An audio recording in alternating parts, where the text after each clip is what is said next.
Good evening, everyone. Welcome to Sons and Daughters of Liberty. As I was promising earlier in this week, I would be starting the Broken Systems series. And this will be part 1, which is, I know, some people may not know the term caste system. Well, we can put in terminology or a label in there quite a few things, as you're going to find out. You name the form of government, it can be applied. Form of religion can be applied. Form of community structure can also be applied. This is a very old system. The system dates clear back to the first recordings of history.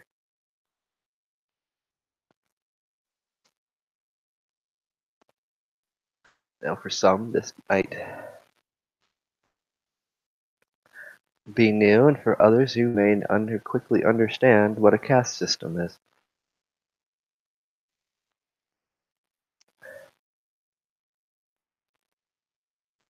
So,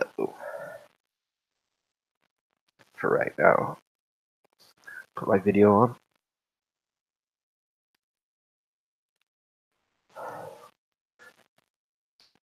So, what is a caste system?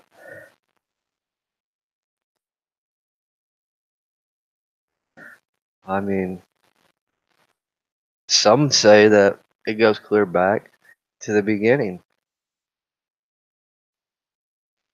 because it seems we as humans need a form of structure. We need a system in place.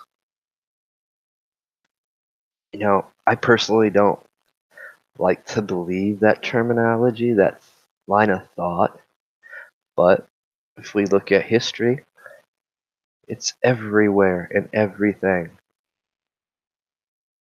Every empire had its caste system.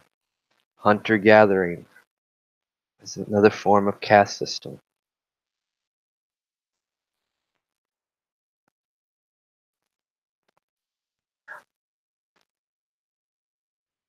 some of the basic models. Actually, just let me show you.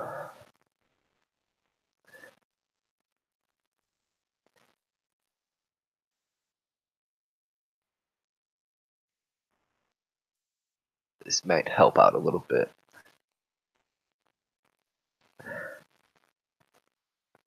This is the class system, which it hasn't changed in centuries.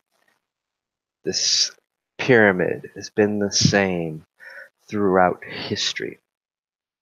Poor class, homeless, unemployed, lower middle class, working class, middle class, upper class, elite class. And we've added a few along the way. You know, we have the upper class, which is broken down to the rich, millionaires, billionaires, trillionaires, then the elites. I mean, it just keeps going on. Some people say, well, we don't have this form, but yes, we do. We have a social class. We have the blue collar, white collar, federal employment, statesmen, governors, mayors, politicians. They all place themselves in a class that are above the everyday citizen. Same goes with Hollywood celebrities. Any celebrity. But you say, well, okay, but where are you getting throughout history? Church, pope, church, monarch, nobles, knights, vassals, merchants, farmers, craftsmen, peasants, serfs.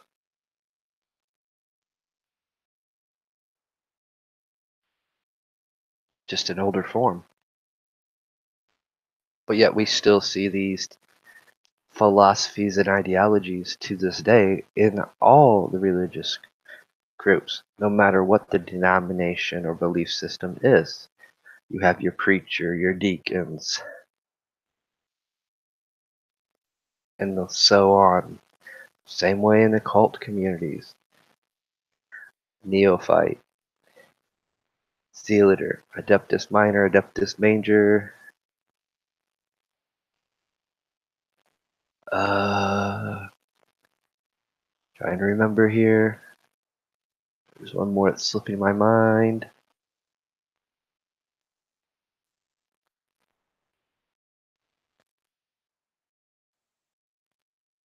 Can't think of the term. Oh, Mangus. Imperator. Wiccan. Priest, priestess. Guardian. Master of the Temple, which actually falls in both categories. It's all the same. But yet, we don't recognize it as the same. We recognize it as it's a different religion. Their beliefs are different than ours. How much different are there than yours? You have a preacher, a deacon.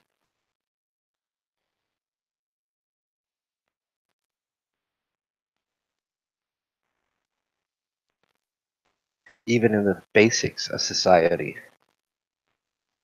going through school, the stereotypes that we like the terminology use. I don't know what they're using nowadays, but you had the preps, and the stoners and whatnots, whatever they wanted to call the lower class. See, the system has been continuously taught throughout centuries. The European feudal system, and this is just a basic breakdown. King, nobles, knights, peasants.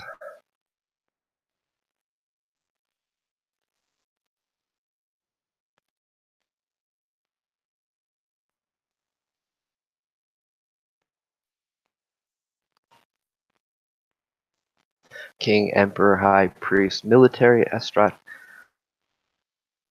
aristocracy, priestly aristocracy, commercial families, artisan families, peasants and herdsmen, slave.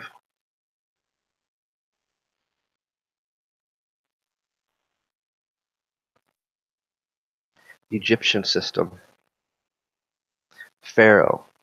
Viziers and high priests, royal observers, district governors, scribes, artisans, farmers and laborers and slaves are underneath them.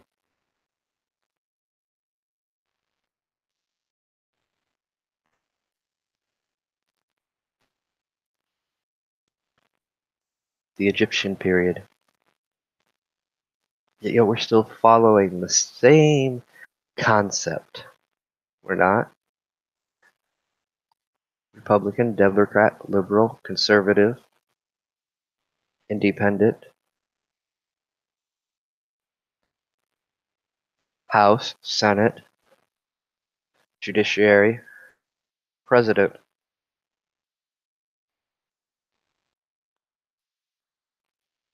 Let's go to the state level. House, Senate, Executive, Mayor, Governor. Small towns have mayor and councils. We have a president on the council, followed by the first, second, the notary, judiciary system, judge, lawyers, juries, defendant, plaintiff,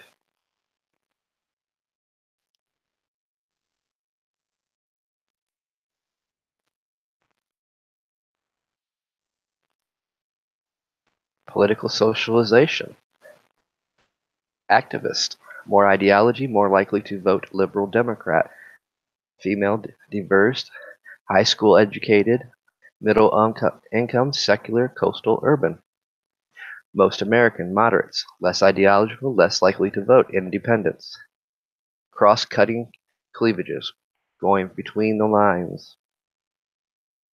Activists, more ideology, more likely to vote conservative, Republican, male, white, college-educated, upper incomes, religious, solid South rule.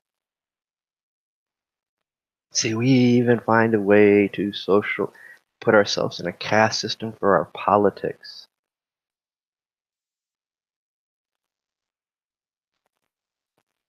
Upper class, level of education, prestigious university, executives, business owners, heirs, population 1%. Upper middle class, college, professional, lower execs, 14% of population. Lower middle class, high school, some college, manager, supervisor, 30% of the population.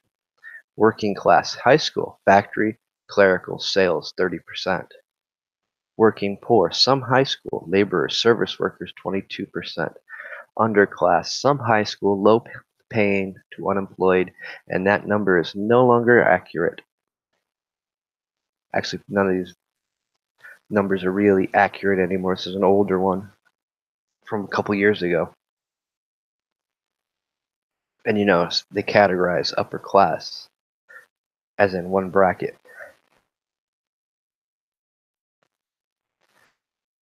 So this idea of caste system is still here. Most people here, when they hear the caste system, they think of the monarchies and the patriarchies.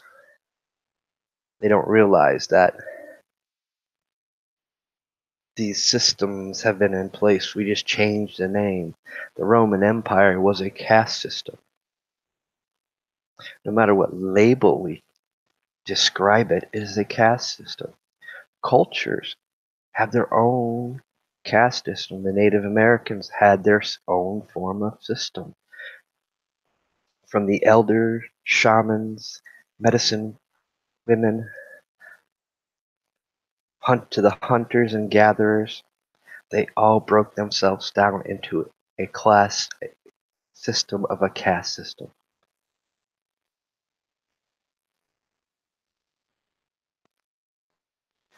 Why is it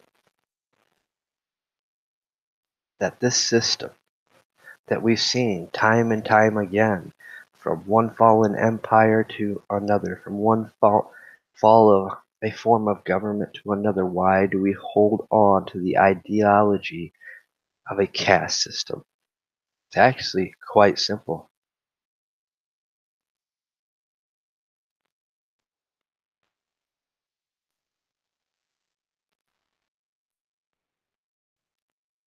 It's all about control. picking the ones you want to be above the others.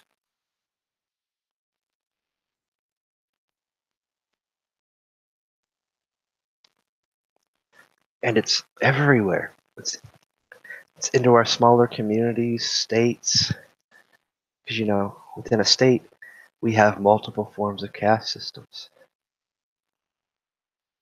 And every one of them has failed. Every one of them throughout history has failed.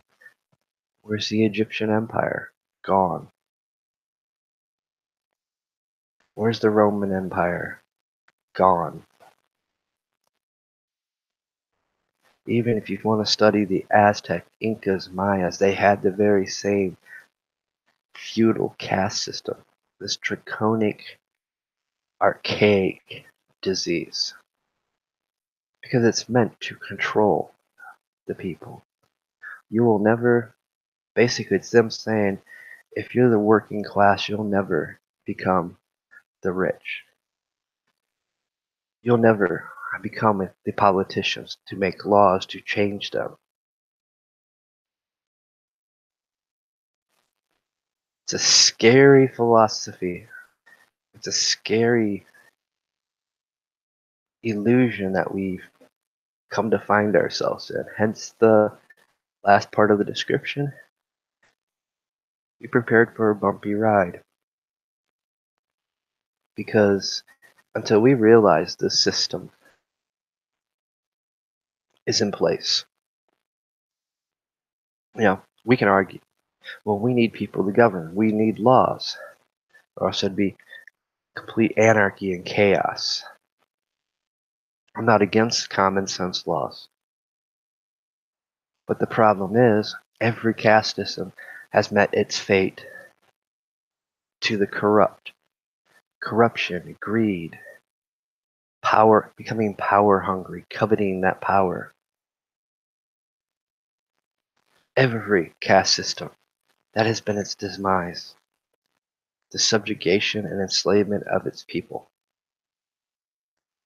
Giving them the illusions of freedom. Giving them the illusions of systems. Every one of our systems is a form of a caste. It has its hierarchy. Our military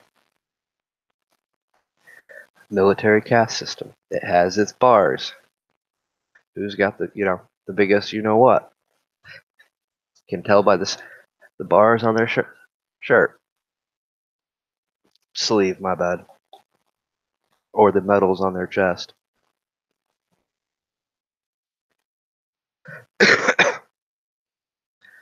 Before we can even get into the legal system, the education system, the state systems with Medicare, healthcare, welfare, we have to understand that many of these systems were designed for us to be dependent on, addicted to.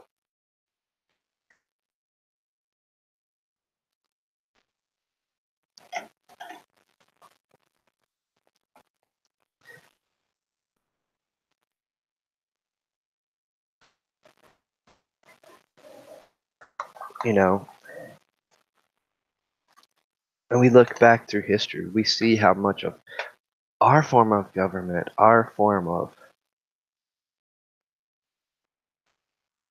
democracy or republic, being a republic, is mirrored so much like Rome. And much like how Rome fell, we see that in our government. We see the corruption. We see people that's just become career politicians that have fear of losing that control. So they pass more legislation and laws that protect them, but yet hinder us. They don't talk about the homeless ever. Why not? Homeless is part of this system. The homeless is fellow Americans. But they don't want to talk about that because in their eyes, they are so far beneath even us. but yet they would rather talk about immigration and not call it for what it is. Right. But yet these are the very ones that want to scream, we're being inhumane, unhumanitarian. Let's talk about being hypocrites when they live in their multi-million-dollar mansions, more than one estate, and come from a state that has one of the highest homeless populations in the world, and they want to talk about illegals welcoming them in over their own citizens. They want to give benefits to illegals. Yes, it's a very broken system because it's filled with corruption. It's filled with greed.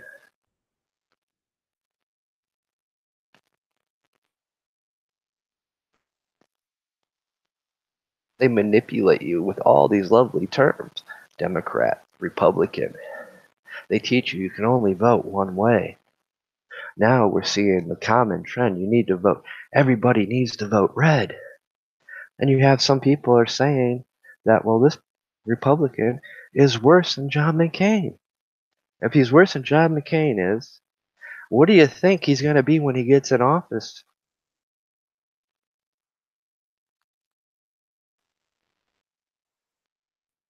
You see the delusion that you're talking about? But yet, it's part of the system. It's part of their game. They've got it set up now to where anybody listening right now, if you ain't from wealth, you'll never stand a chance to become a simple mayor. And it was the system, our system, our founders had tried to create wasn't designed for that.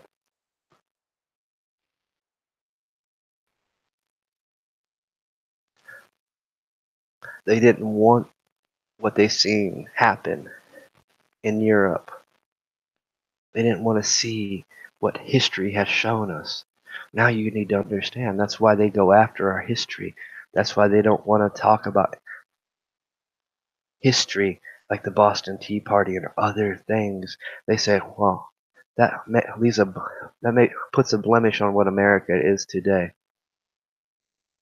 You know, the person that said that, I don't have words to describe how, yeah, we're not going to put words there.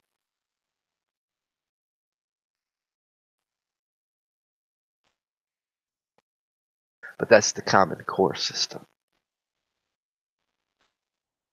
Every one of these systems had their roots built and based on the caste system,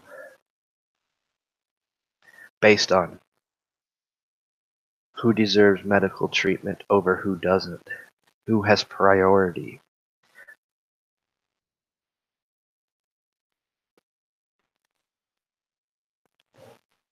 We have not ever broke free of the system.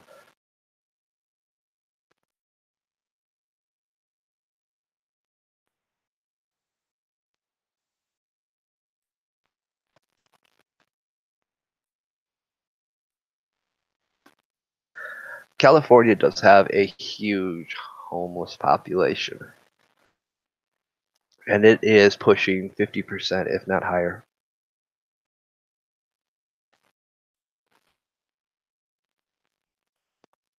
But it's everywhere. It's even gotten worse.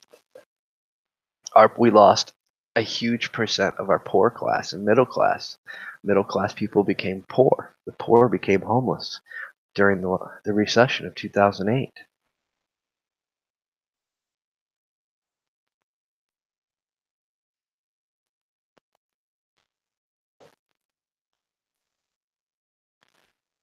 You know, it's slowly pushing people down the scale. They don't want you to rise up the scale.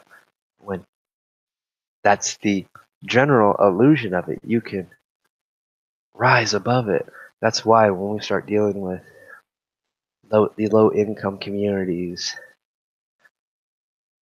assistant housing communities that barely have school systems that are being funded. Only a small percent ever make it out of it. And they're handpicked. And most of them, if it wasn't for scholarships like football, basketball, they would never make it out of the projects. Because that's how the system is designed. It's designed to ensnare and entrap. So why do we have, to this day, this archaic, barbaric, draconic system? It's simple. We keep putting people in the power that shouldn't be. We should be putting our own people, the people that work out there, understand what's broken, understand what it's like to work to make a living, understand the struggles. Why? Because those are going to be the very ones that are going to make changes to the system. They're the very ones that see what is broken, not the rich politicians, not the rich executives. But we should strive to be those executives, much like Christina Taft is trying to do with creating her company Worldy. That's what the American dream was supposed to be about. You could come to this country, become a citizen, and make something and leave something to your children that is better than what they had.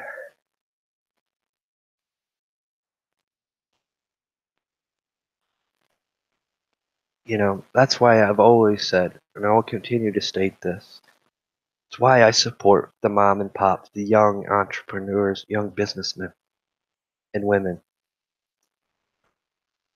the ones that are about making something better, just not for themselves and their children and family, but the community as well. They are the backbone of this country.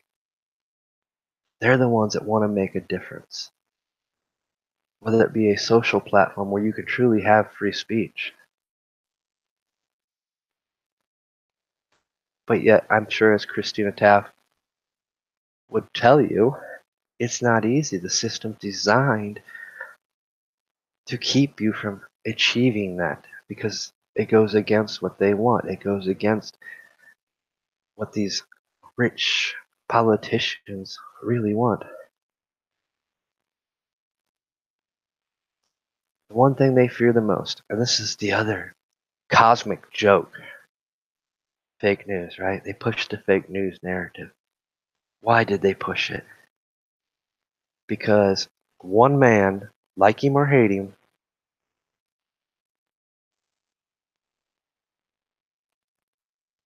he did something that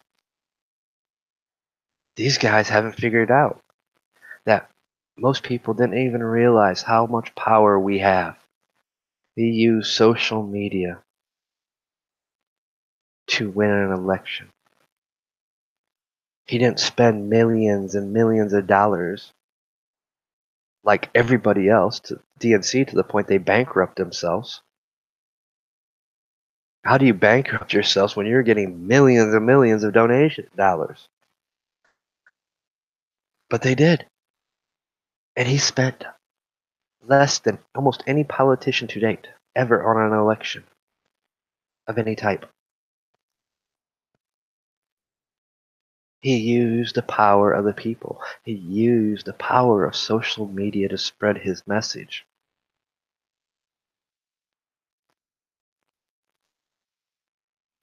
That's what they fear. They fear one of us seeing that,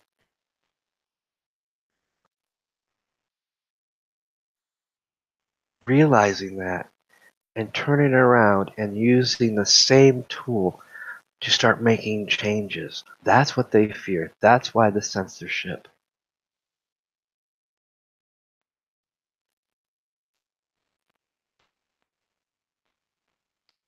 Because now people woke up to the fact.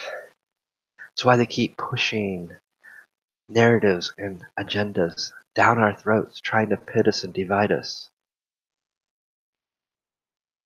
You know, I've never been the one for the caste system of any sort, but I do realize we do need laws, we need rules, we need systems in place. The problem is some of these systems would actually work. They would, if it wasn't for the corrupt who keep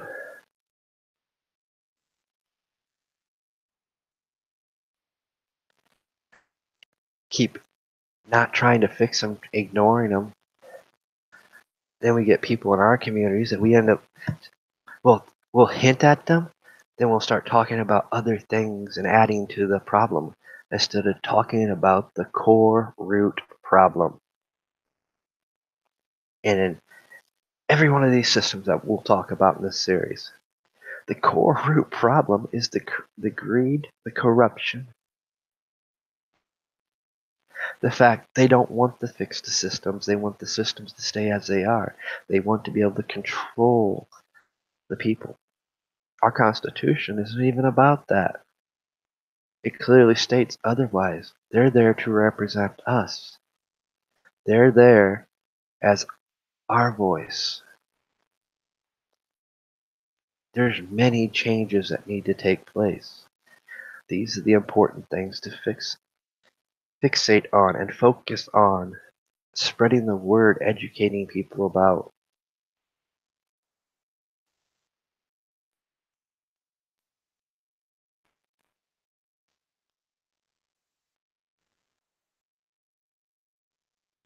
Yeah, I mean, as Christina's saying in chat, even trying to get entrepreneurship and crowdfunding, it's a rigged system.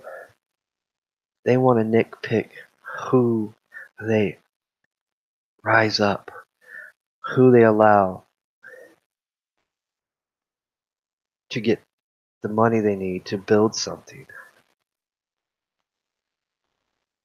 So right now, if you're promoting a free speech platform,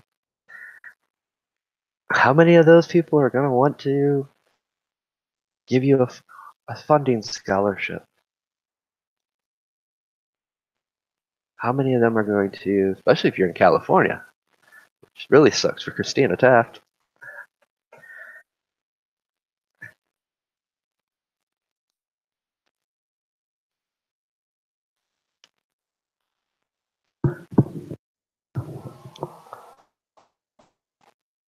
They don't want, but who they pick. The people they pick are the very same people that's going to follow in everybody else's shoes. I mean, our judicial system is screwed. Why? Because of the corruption, because of the greed. It is a multi-billion dollar, almost trillion dollar corporation. They just don't call it a corporation, they call it a prison system, legal system. But yet it has its hierarchies, it has its former caste systems.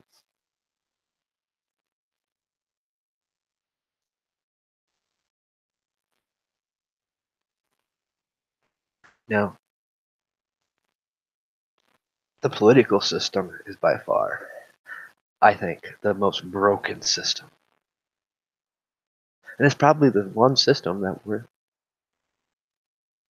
going to talk about in and out on every system, because every system we find the hands of the political system.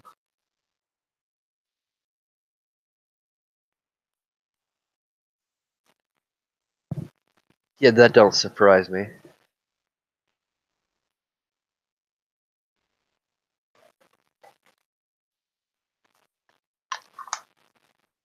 I mean, that's why they push so hard to erase history, rewrite history. That's why the biggest push to remove our monuments and stuff. That's why they don't want to teach Roman history much anymore. Because the truth is, we're seeing the very same thing in a lot of these countries that happened to Rome. Good evening, through the three-edged sword.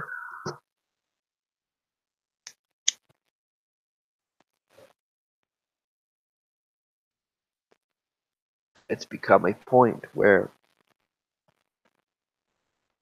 the youth is not being educated right, and that is a huge problem.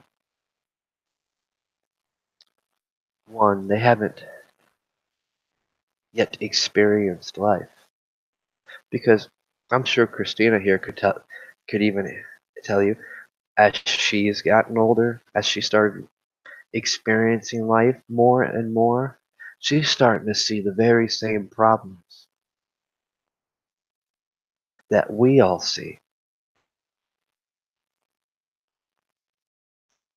And she'll probably also, all roads lead to Rome, exactly. They coined that term for a reason.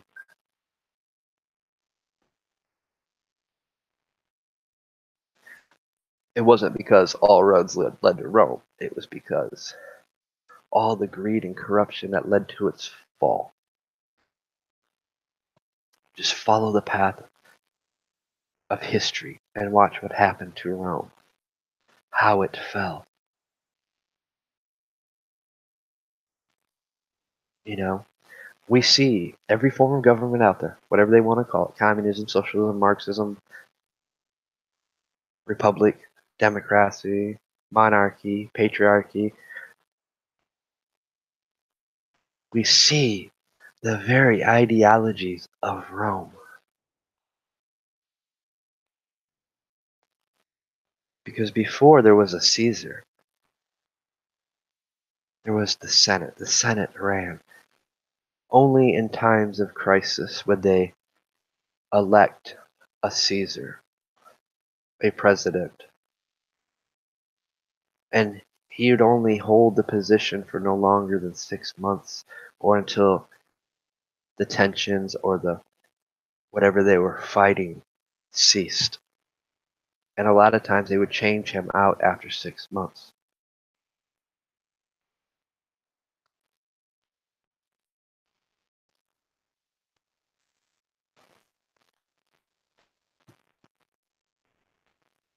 No form of government to date has ever worked. Why? Because we get the corruption, we get the greed, we get the people that are just so egotistically power hungry that they forget their true purpose. Their true purpose is to listen to the people, make their countries better. But instead, they rather enslave, oppress, control, and manipulate. That's why every form of government to this point has fallen. And people say, well, we haven't. We're still young compared to all the governments out there right now. Our country is still young.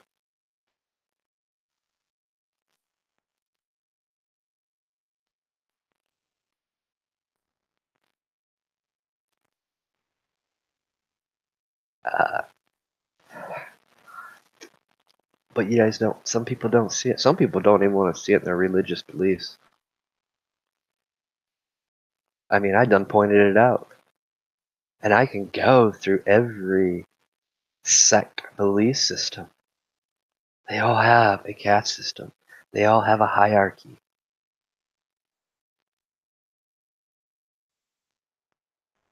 Clear down to the occult sects and belief systems. And it's the same manipulation in them. It's about the control of the masses, the control the dogma,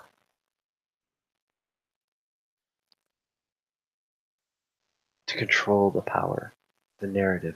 It's why the Catholic Church deemed any free thinker or common folk a heretic, a pagan, a heathen, because they were free thinkers. Free thinkers question things, they question structure, they question the corruption that they see, the greed.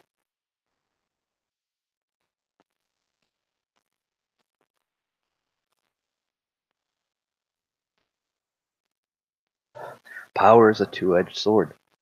With power comes temptation, comes a chance to find yourselves delving into the corruption.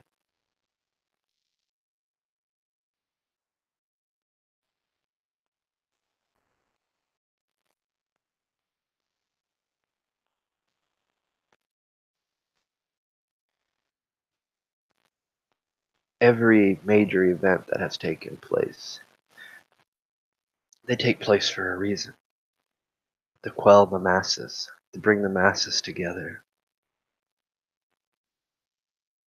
to give them the illusion of unity against an adversary. As they do that, look what's just happened since 9/11, 9/11, guys. The Patriot Act. How much stuff got implemented that strips peoples of their rights, strips people of their freedoms. That's the way it's supposed to be with power. You're supposed to come responsibility and respect. It's supposed to come with wisdom.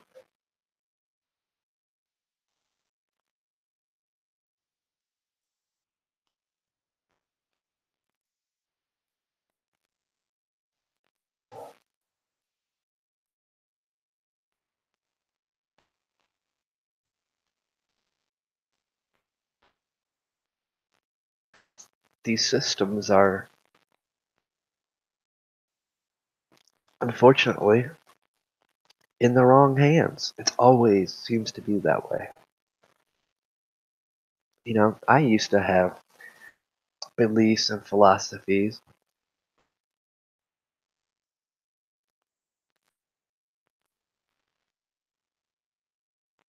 Yes, it is responsibility.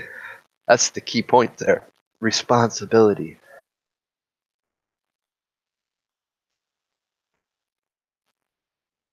And reality is a three-edged sword.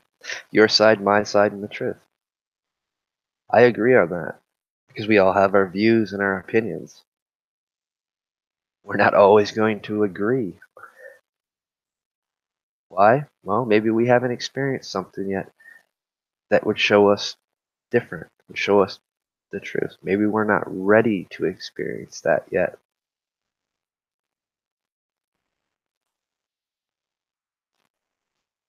It just goes about how people grow and learn things.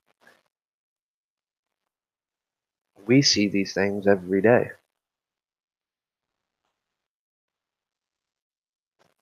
because some of us are older and we've lived up life and we've made mistakes. We've seen things that made us question, even change our mindsets on things that we thought was right before. I mean, even me. I used to have the philosophy that all knowledge should be shared. Except for I've seen what it happens in the wrong hands. It's always falls into the wrong hands. And they abuse it and use it to manipulate people, control people, oppress them.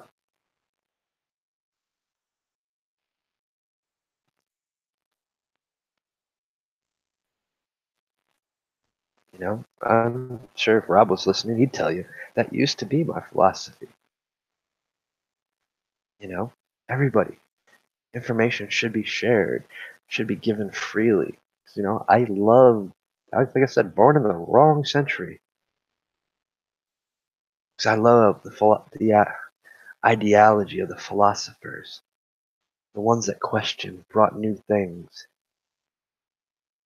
and had some great debates that brought about new things, new ideas. Because out of those new ideas, people were questioning. And we're kind of seeing that now. We see more and more people out there questioning things.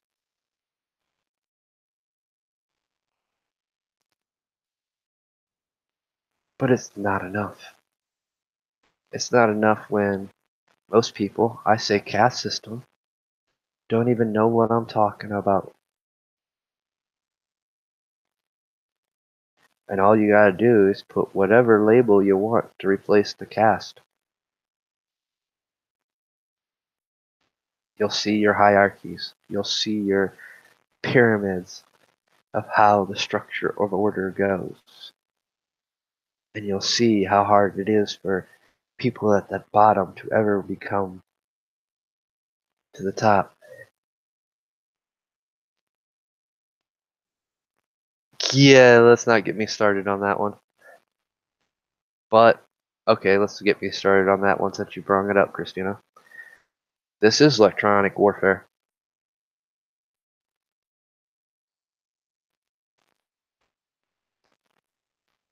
Why? Because anything dealing with electronics is dealing with energies, frequencies, and vibrations. Your voice is exactly that.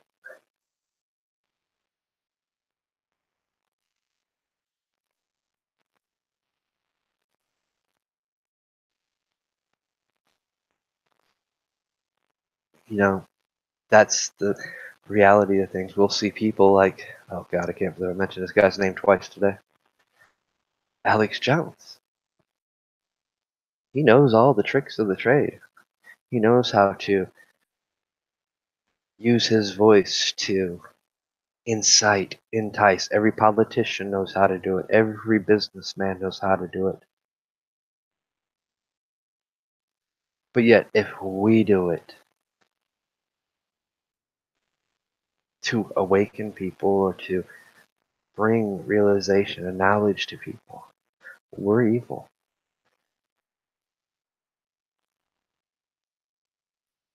How does that work? But yet, once more, back to the biggest argument in the book, good versus evil. Biggest battle. How much of that's been man-made, created throughout the centuries, all to hover control, to tip the balance. Every caste system used it in some way.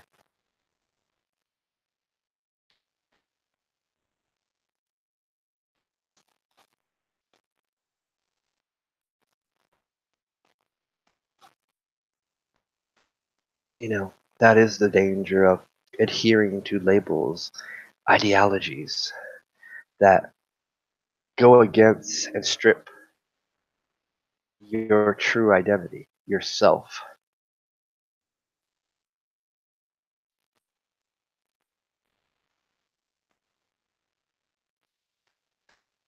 Yeah, you know, that's just picking a boogeyman when there's just not them. That's actually the reality of things. There's tons of people that play all sides.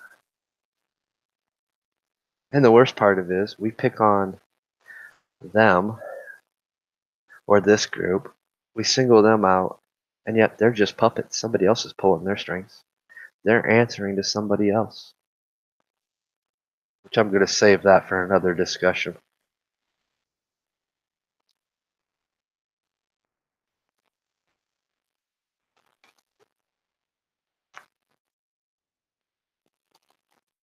I mean, who created the caste system? Well, we don't know. Why? Because some history's been lost. Some history is only written by those that conquered. Then when they were conquered, their history was rewritten. There's a fun one for you. What is history? It's nothing but his story. The conqueror's story. How much knowledge and wisdom throughout history of the things we shouldn't do has been lost because of that, to the point where do we really know who to be pointing actually the finger at? No. We can name names, the ones we've seen do it, because yes, the Rothschilds have done it. But so did the Fords. They just become boogeymen in a long list of rabbit holes to go down. In the end, they're just puppets. Somebody's above them pulling their strings. why I don't get big on the Bilderberg stuff. It's cool that we have people doing that because first time you take your eye off them would be the first time, hey, maybe somebody actually shows up who doesn't never show up. But for the most part, it's just smoke and mirrors. It's meant to distract you, pull you away from whatever's really going on. Most of these peoples in these so-called secret societies, they're just puppets, pawns, a figure face. So when something goes wrong, they got an scapegoat, a Judas to blame.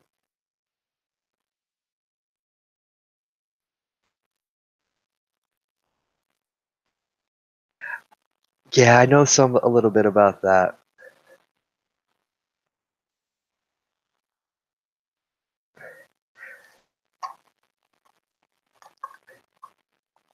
But yet, before them, the caste system was there. I think if we're going to go down that rabbit hole, we might as well just go clear to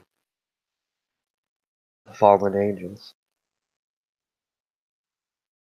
the very ones that are pulling the strings of all these elites. But like I said, I'm going to save that for another topic. Probably not on this channel.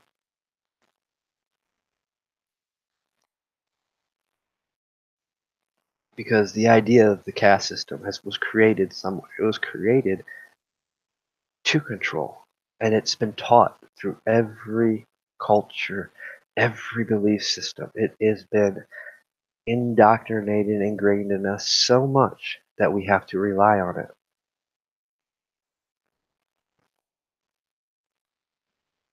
That we think we have to need it. In a sense, it's an addiction. But yet we know people out there that can break away from it and live normal, happy lives. But at the same time, what are they doing? They're walking away from everything, turning their back on everything. Society, communities, becoming recluses in a sense.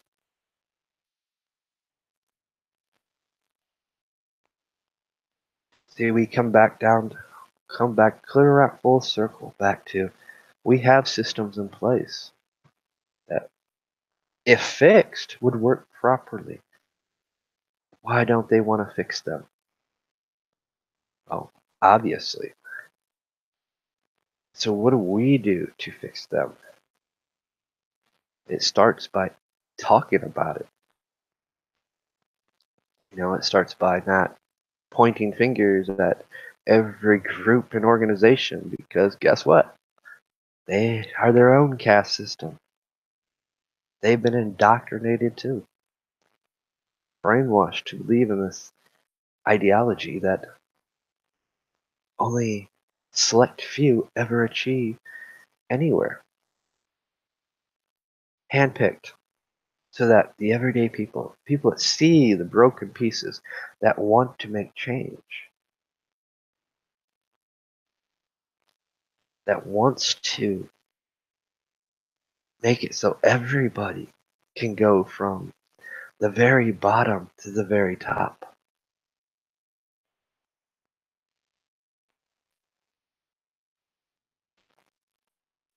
And every day that somebody breaks that system, that finds a way to get by it, is a win for us. Much like I was saying earlier, what Christina Taft's trying to do with Worldy. She's doing the right thing.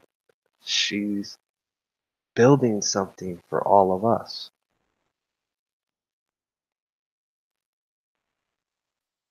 And she's made it thus far, which means she's found a way to break some of that cycle.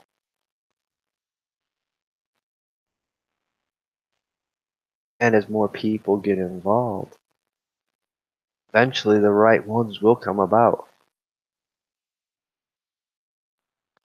that will have the same ideas that we all have and want to help her succeed.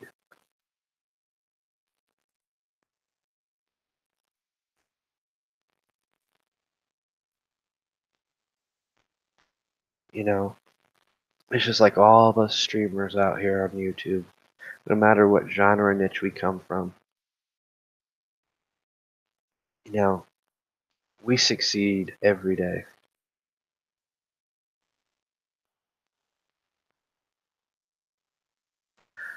I use Hangouts for the most part. I'm not that familiar with Discord yet, mainly because when I had installed Discord, it was pretty much well for gaming use either.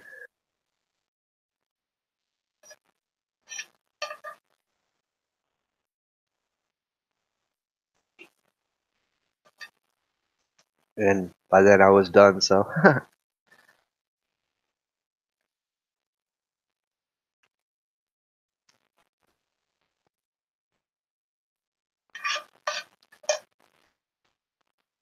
the ideology of caste systems, it's not a new ideology. Like I said, it's older than dirt.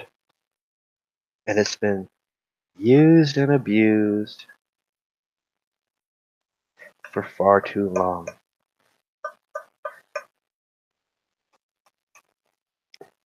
You know, and it's everywhere. I mean, hospitals. Let's use hospitals. Since eventually we're going to talk about Medicare and the medical system and its broken systems. Look at the hierarchy in hospitals. What? No, there isn't one? But there is. There's the executives. There's the doctors, surgeons, brain surgeons, heart surgeons, trauma surgeons, the various degrees of nurses. It's all part of a caste system. It's all part of a hierarchy.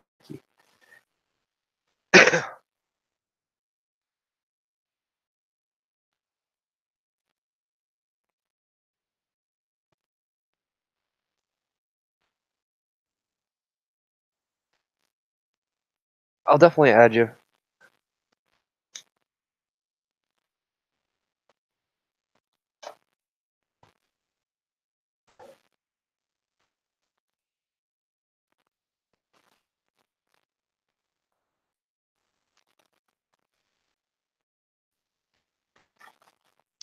You know, I would like to see, you know, the rebirth of the American dream, not the illusion of it. I'd like to think at some point in time we actually did have the American dream. But the fact is, our politicians have gotten so corrupt and so fearful of others now taking their power away from them. They're trying to bring about this country's very own demise. And some of them had sold out a long time ago. Some of them are still sold out from the very founding of our Constitution and our form of government. We called them the Loyalist Party.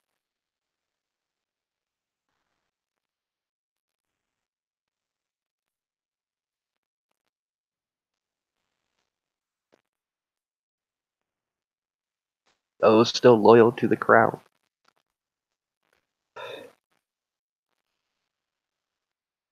You know, there's been infiltrations in every group at every level.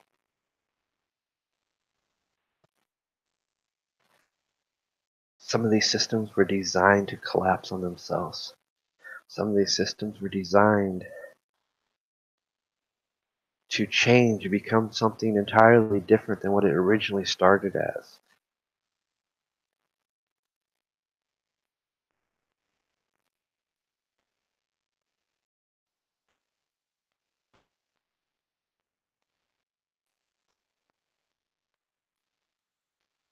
Nobody vetted their groups. Nobody vetted their organizations. Nobody took the time to research the people they were letting in. The people that eventually restructured that group and changed the meaning of what it used to be.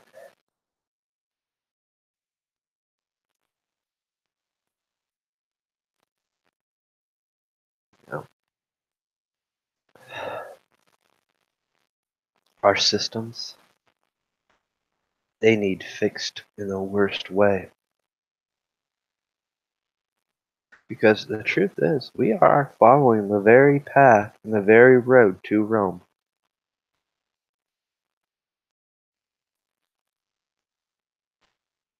And this is exactly. I use Rome a lot because it is the most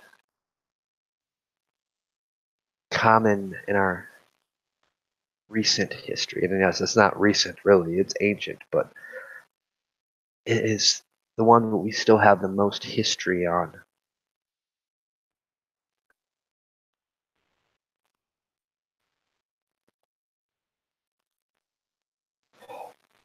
It's the one where we can see how things really fell apart. And we're seeing it in every form of government, every country. Why? Because everybody mirrored their system, their very own caste system, off of Rome. I mean, to this day, we don't know how they achieved some of the feats they achieved. We don't even know how the Mayans and Egyptians achieved their buildings. The use of water, energy. Well, I have my own opinions on that one because they don't want us to know. It goes back to the levels of the pyramid, the levels of the caste system,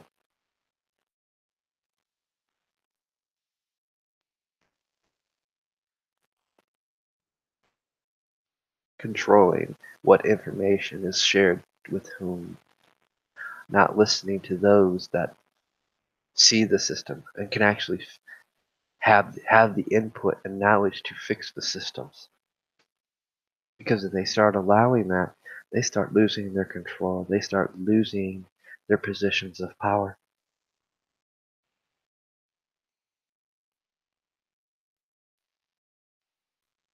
No, they do not.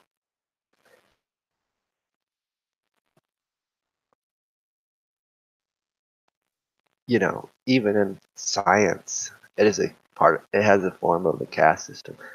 Like I said, every group, culture, organization, political structure, every system has its root origins right here, and they don't stray from this philosophy.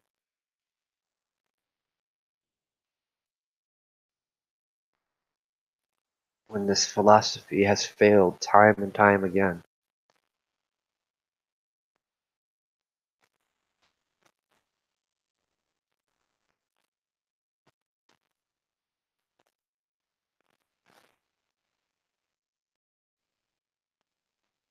You know, and I get it. I see why the draw and the enticement to cryptocurrency is.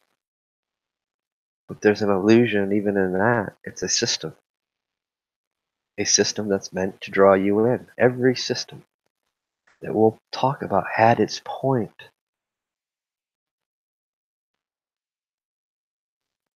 at its invention, conception, drew people in because it was supposed to be so great. Then it takes years and years down the road, sometimes decades, for us to see the real truth of that system, what it was actually designed to do. It was designed to draw you in, much like this platform. It drew how many people in with the ability to monetize, to make money, all the while addicting you to it.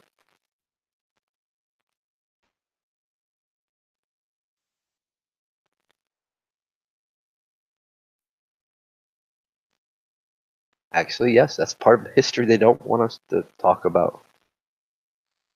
They definitely don't want us talking about the Nephilim. They've went through painstaking pains to even erase it here in the United States.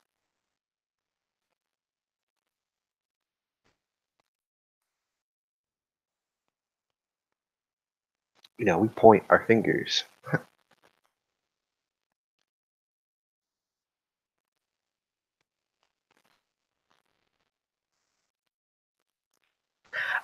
Actually, I'm going to disagree there. Maybe as the word cryptocurrency, as the word, as the label, you're right. I'll agree there. Cryptocurrency is not a new concept. We've just changed the nameless things over these centuries. You know what cryptocurrency really is, guys? It's based on the bartering system. It's the idea of bartering.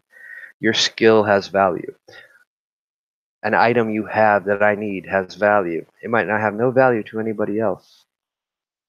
A trinket that I create or craft has value to someone. Someone who will see it and want it.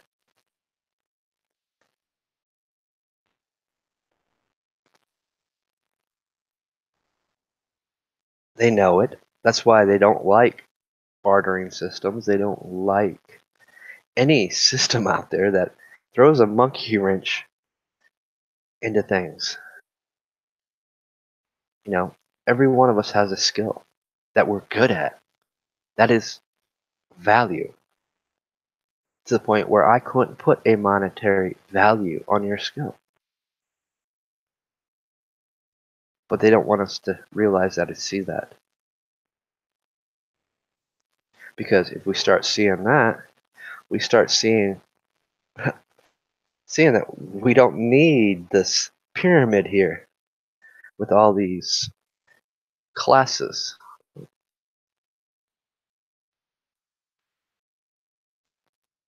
We don't need this system.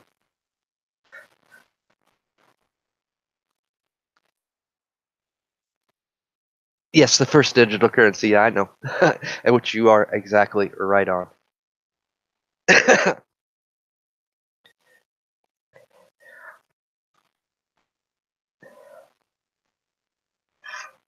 The first concept of intellectual property.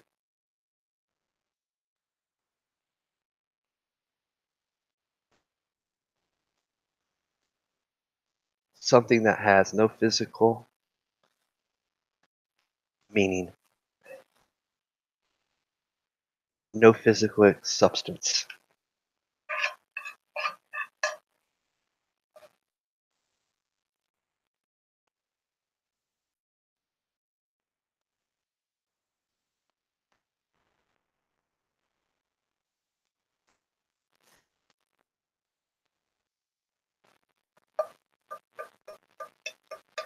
Actually, I don't think I have.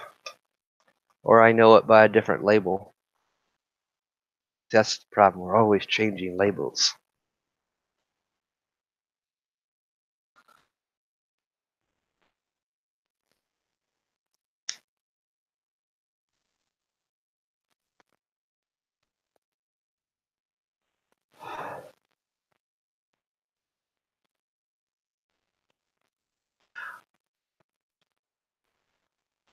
Ah, that makes sense.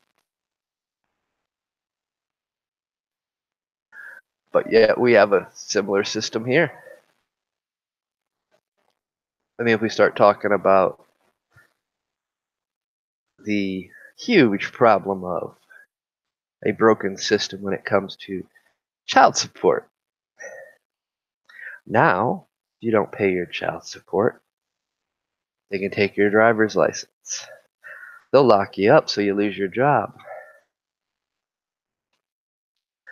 They won't allow you to access your bank account.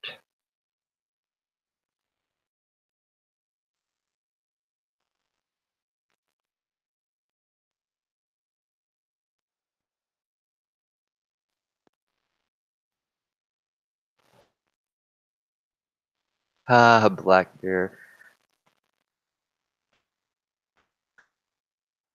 Well, you're kind of staring in one right now. Not kinda, you are. Oh, there's no kinda about it. You probably stare in one every day watching the TV or on your cell phone.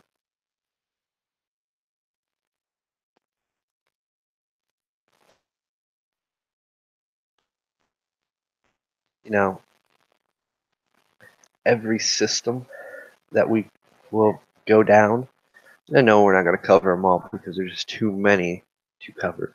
We're going to pick out some of the most, the ones that are meant to collapse, meant to entrap us, deceive us, trick us.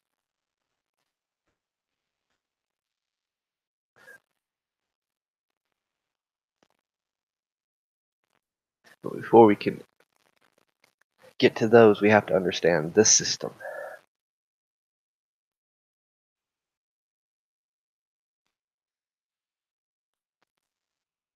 Because this system has its roots in every other system.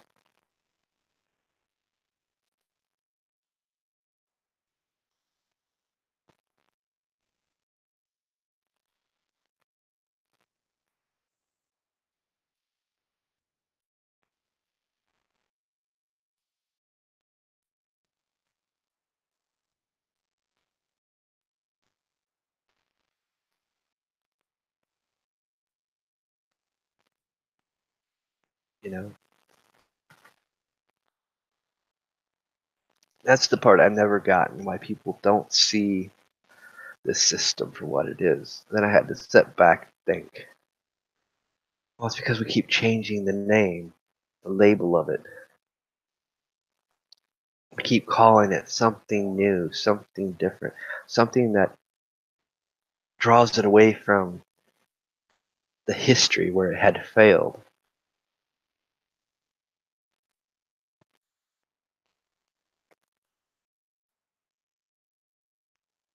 And that seems to be the choice tactic when it comes to the caste system. Because they'll say, oh, well, we're not a caste system. Really? Prove to me you're not a caste system. Prove to me our form of government is not a caste system. Prove to me that identity politics isn't a caste system. Social class is not a caste system. When you can't, because it's right there in black and white, right in front of you. It's not changed throughout centuries.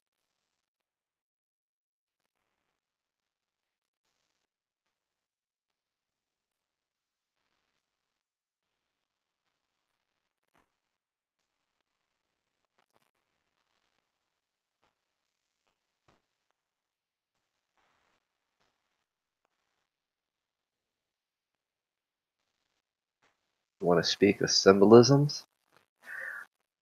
You're staring at a symbol right now, the pyramid.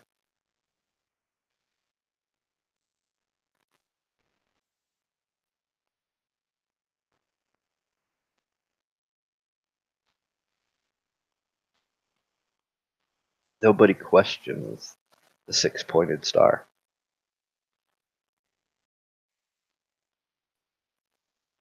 or the Star of David. Why? Because it's religious. And as I pointed out, don't care what label you want to call your religion, it has a caste system. And many of them mirror each other. To the point, so to the point, it's scary when you start breaking down and actually studying, researching each religion.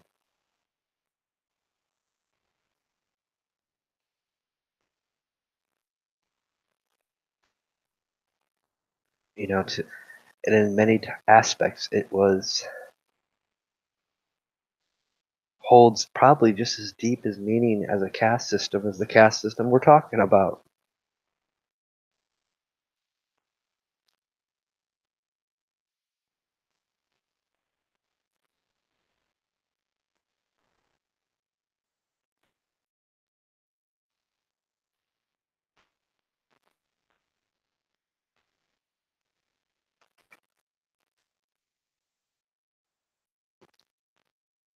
No, and I would actually, the three-edged sword is points out something here.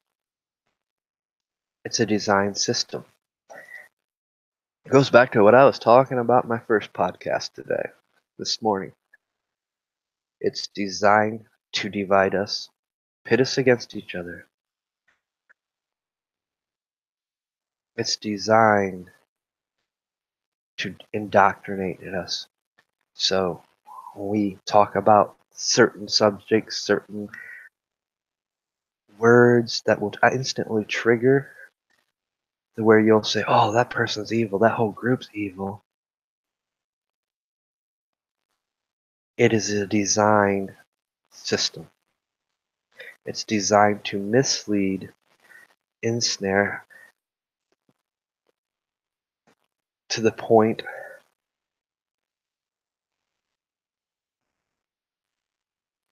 that the Catholic Church created the terms heathen, heretic.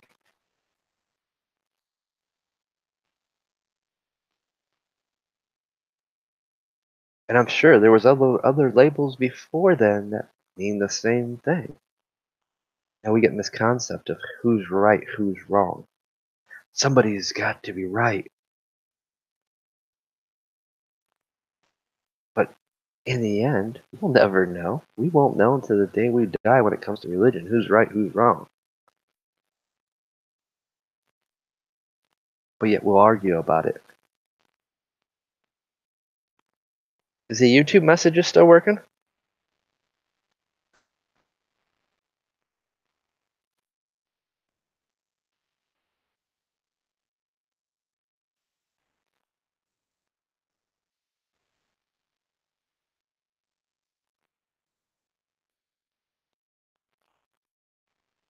No, I don't think they deleted it yet, but it's getting close to when they are.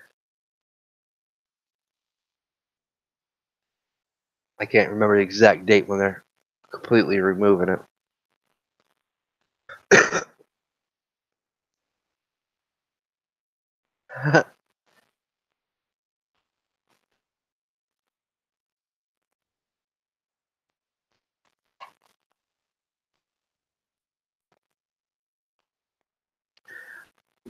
That's where, people, they don't want to see. They don't want to see the fact that. Hence why I said this is going to be a bumpy ride for some.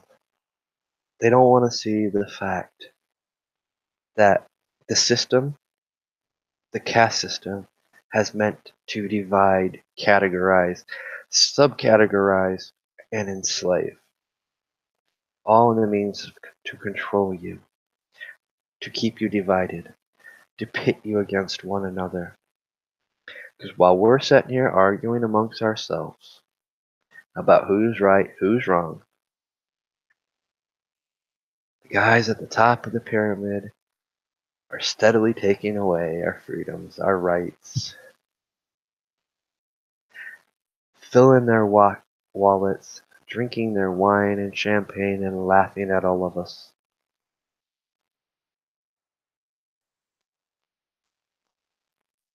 Because they know the game. They see what we fail to want to see, to want to accept.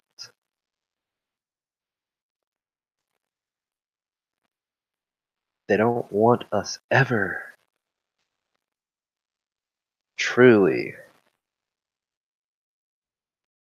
to realize the truth. Because when we start realizing the truth, when we start seeing through this illusionary facade that they have, and it's very illusionary, because they do fear. They fear losing that control, losing that power, losing that money.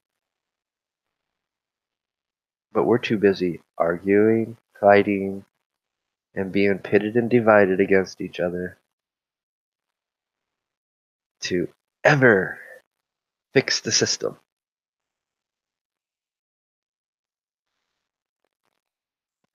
They've got people so manipulated right now where they're only going to vote one way, thinking that voting red's going to make things better, when in all actuality it's not going to make anything better. Because are you putting the lower middle class person into office? Are you putting a poor person in office? A middle class person in office? The very people that know and seeing how broken the system is, the very people that want to fix the system, want to change the laws to fix the systems. No, you're too caught up in I'm only going to vote red or I'm only going to vote blue because that's what I was told.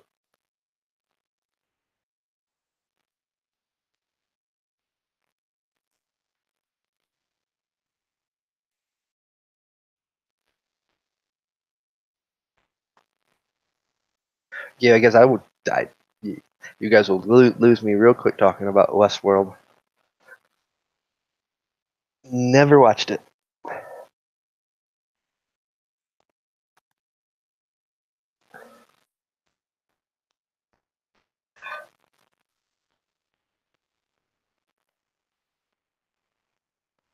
You know, that's the killer part. We change labels on things. You know, I look at the cryptocurrency thing, and I see. So boy,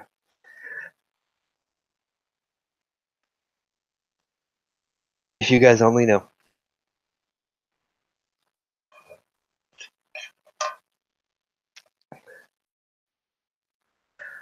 Yeah, unfortunately, they will not know what we mean by that, Rob, when we say joy shit.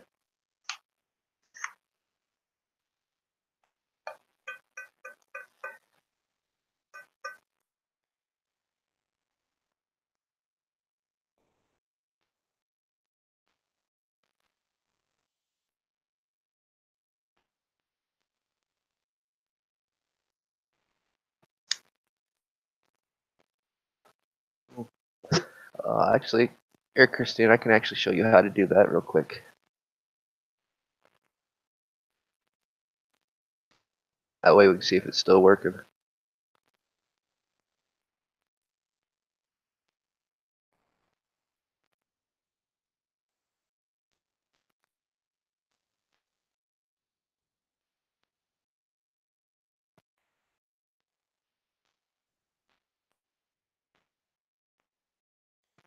I guess my earlier video must have made somebody mad. Gotta love it when I do my job right.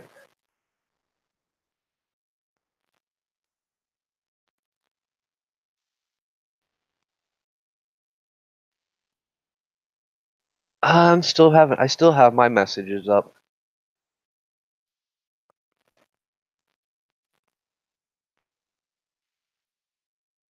Not saying it's actually working, but I'm still showing messages in my message feed under community. Just click on Creator Studio, click on Community, and it should be right there in the messages.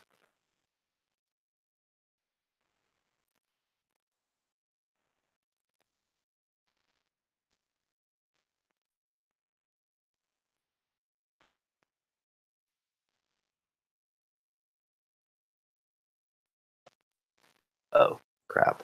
On video.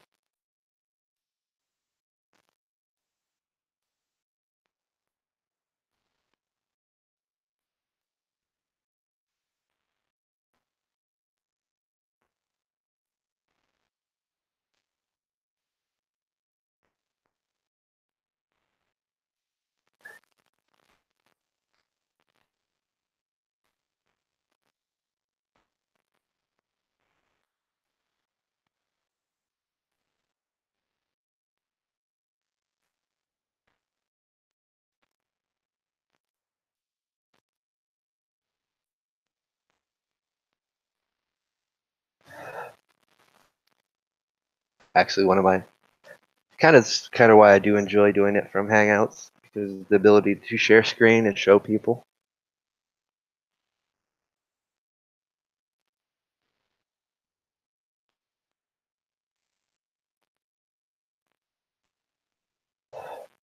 That's actually something I was impressed about Christina Test's worldly site. It was the messenger system. It works real smooth, nice, easy to read. I was very impressed with that.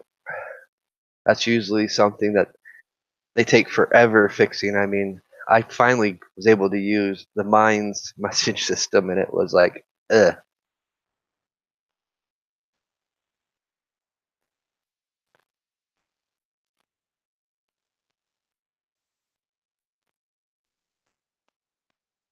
But it's a system, like all systems. They're unique in their own little way. I mean, they're based on structure. They're based on hierarchy. See, we can never get away from the caste system.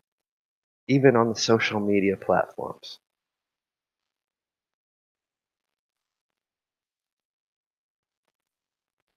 There is some kind of system and hierarchy.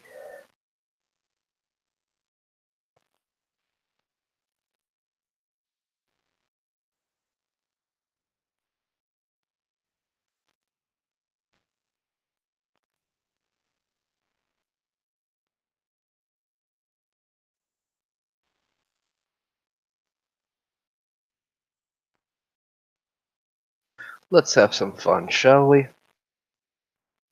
Can't make this whole video all dreary. Open Hangouts.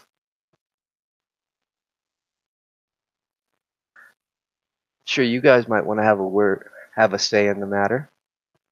Everybody has an opinion and view of what they think of a caste system or a system. You guys are welcome. If the link works.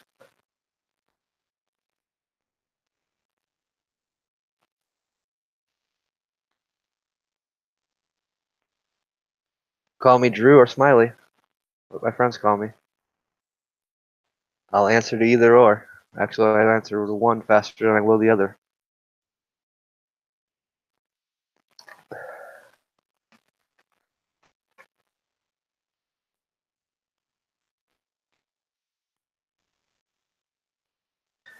Because I know. Something I've been meaning but to try to do is open up the Hangouts a little bit more to people as well. Get other people's views and opinions. I get it through chat a lot. Now, that is kind of the advantage of not having tons of followers. I get it through chat a lot. Mute the background. Yep, I did. I just didn't get it there in time. You know, funny thing, guys. You know why I don't edit videos? Why I prefer to do live streams? I can't stand listening to my own voice. I used to set the answer machine with my voice because I'd hear my voice and it'd wake me up. That's cool. You're always welcome to join in the future. But yeah, Free Spirit, I'll let you jump in for a minute. I'm sure you got some things you want to say. My question and my thought, looking at Is this a question directed to me? I was no, actually getting ready to get up. one of my thoughts is that speaking of caste system, you look at how looking at things from a military perspective, how things happen. That's also another form of caste system. Something happens, something breaks down. That, pardon the pun, but it always rolls downhill. And if you've ever seen the military's version of the broken system, it it gets kind of crazy. How it's always their version's always passing the buck, and it's usually the lowest person on the totem pole that pays the biggest price, which is very, very. It's not only is it dangerous, but very seldom do you ever see the people at the top paying the stiffest. That is so true. That poo always does roll downhill, and rarely does it ever roll uphill. But the Romans actually did have a very novel idea as well on how they did things with that short-term limits of 6 months. Do you ever see something like that happening in the military? Your hierarchy of leadership going in that it's very, very short term before there's a change. And sometimes that change is very painful. But how often is it that people are going to stand up and rise up and question the situation and question how things are done? Because all too often, as we see, that doesn't happen. People don't question things because they're buffaloed and badgered that if you question this or if you question that, you're going to have problems. You're going to have issues, whether you question law enforcement, as we see from a journalistic standpoint, what happens when your independent journalist questions law enforcement about something. You get a face full of mace and you get body slammed. Or you go to jail and all sorts of nasty things. And you're treated lower than pond scum in the jails, or worse. But the same thing happens with occasionally mainstream as well. What happens to those people that, like we see with a lot of the disabled, starting to question the very acts of a broken medical system to the policymakers? What happens there? You know, where do we draw the line? No, I'm not eating, hon. I wished I was, but supper isn't for another hour. No, I had to get up and get some water.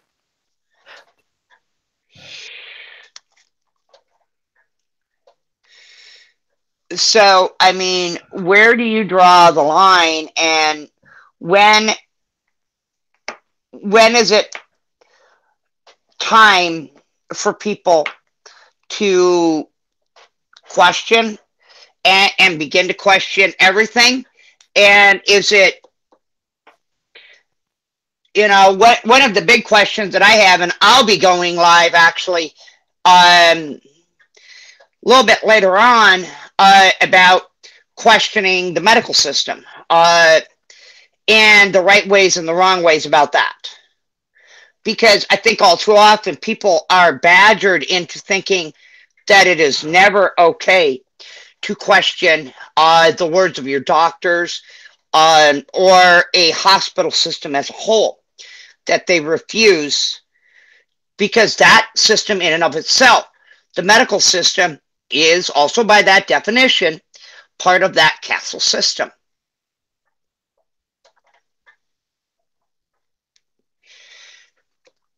If I'm not mistaken. Yes, they are. And all too often we're seeing that people are not standing up, speaking up. As you and I talked a while back on this very topic about questioning the hospitals and the doctors about this and that and various other things, we see what happens. And we really need to open this bubble up and break this bubble open and show it for what it really is.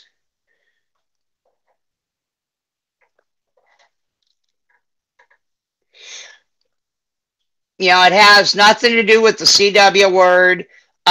Although if people don't start waking themselves up, we very well could end up in that CW, as was discussed this morning. We very well could be in a Red Dawn situation faster than your head can spin. There's a better word for it. What? Because what you just said, the Red Dawn situation, because the CW word isn't what they're trying to actually implement. I actually do agree with Rob on this aspect. That's what some of these Dems are trying to pull. And it's just not Dems. There's some Republicans also that's trying to pull this. Yeah, I agree. I mean, but they're going to throw and use the CW word around when it's not going to be that, because we're going to have those blue little hats walking around here in these states that invites them in, like me and you've discussed, And we've done this on live stream. because you know it is. I mean, and it's a part of a caste system. I mean, the UN. Let's go to caste systems, shall we? The Yeah. UN is nothing but a caste system.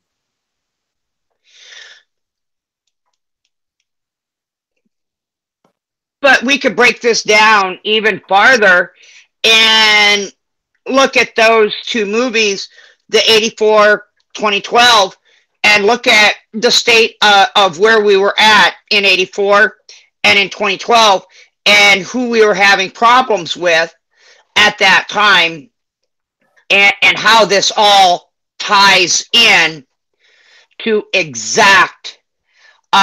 Those were not accidents. Nope. The symbology and the imagery of it clearly depicts the very situations we're dealing with today, the very groups that we're dealing with today. Exactly. So I don't think that CW is. I see more of a revolutionary. Yeah, that's what it'd be. I mean, I've stated that. Yes, that's exactly what they're doing. I mean, we can see it in every place they've stuck their stupid blue hats in. Look at the problems they've caused. Look at the governments that have collapsed. The system collapsed in itself.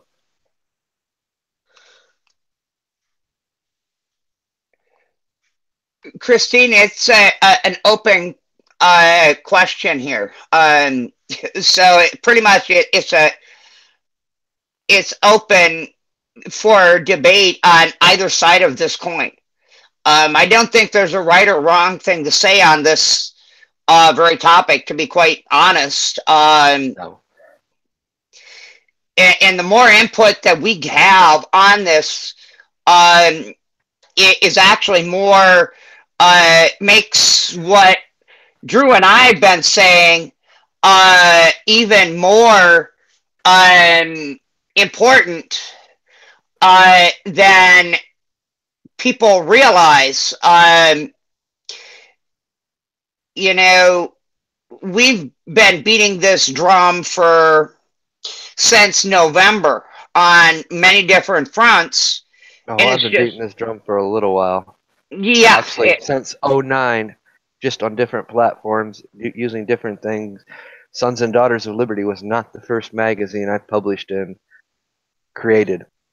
Right. Sons and Daughters of Liberty is not my first channel. I still have another channel. I actually still have three more channels out there. One's a backup, and the other one's a backup, and the other one's just like this one. It's a main, just covering different topics. And I've got 2 or 3 backups besides the primary. So there really is no, and entrepreneurship is a way to break away from this system, because it's that outside of the box thinking that it is the way of the future, the way that things are to come. And we need more people that think outside of the box and see it for what it is and aren't afraid to speak up and speak out about it. So there really is no right or wrong way. As a journalist for many years, I've been trying to tell people that for a very long time. There is no right or wrong way on this topic alone. There really isn't no right or wrong way to talk about this situation. There just isn't. No, in every group and organization, there's plenty of blame to be thrown around. Oh yeah. I will. I'll get you added when I get off finish the stream. I've got it saved. I definitely Either would like to chat with you. yeah. I will definitely try to hit you up. Uh, three edged. Probably tomorrow. I got a ton of stuff I have to do. As well as I also have a few things. I don't know how long my broadcast will be later on. But it's amen to that.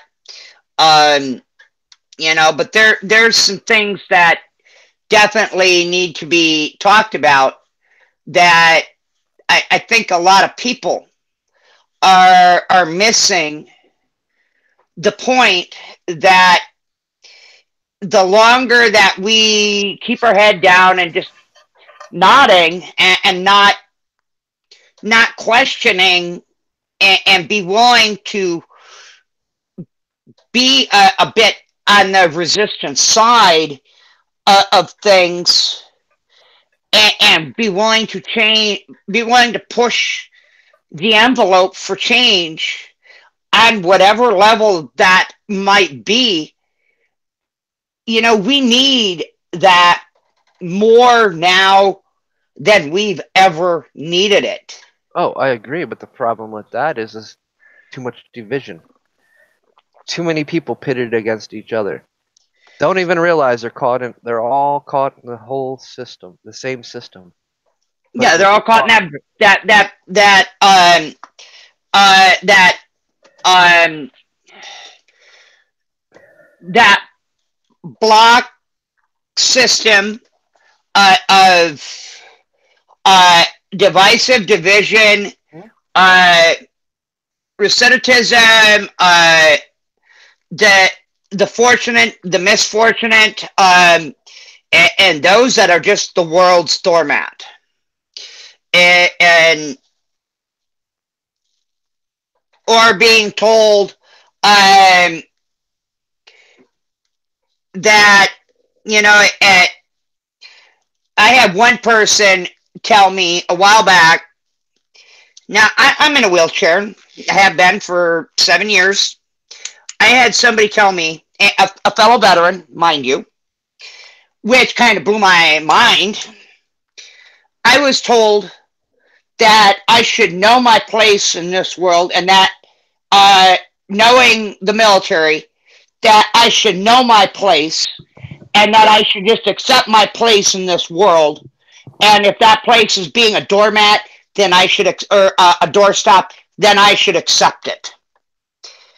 And this was from a fellow military man. well, yeah, I mean, it goes back to how the system, the very caste system, uses labels. No matter what we want to call the system, it has a label. And then in its label, it has sub-labels and subcategories. That's what people don't get. And they use those systems to pit each of us against each other. It tells you because you believe in this religion, the other religion and all the other religions is wrong. They're evil. Not true. That's how we will always stay divided. That's their biggest weapon against us. Divisiveness and division. When they can divide us just by something simple as having a spiritual belief into something, can break us, pit us against each other, get us so heated. And they don't even realize it's in every belief system because that's evil. I don't want to even talk about it. They don't realize it's happening right there in any religion I can name. The very system, they have their own infighting. They're actually blaming their own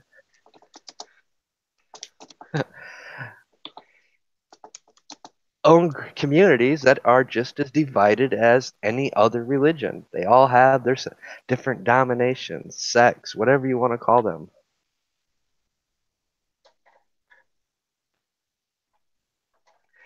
No, Rob. Actually, I'm gonna check you on that one. I said no.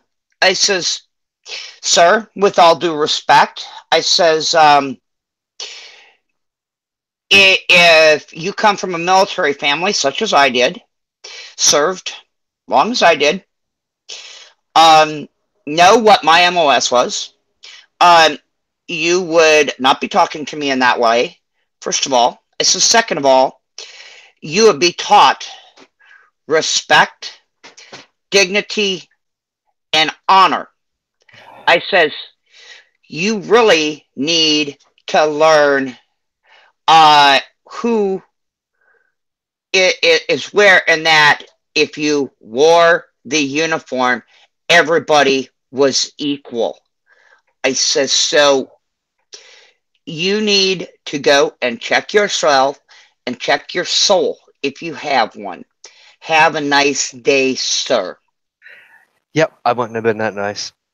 I did that because I wanted to prove a point of being the elder and showing that I know the respect, the honor, and the oath that I took.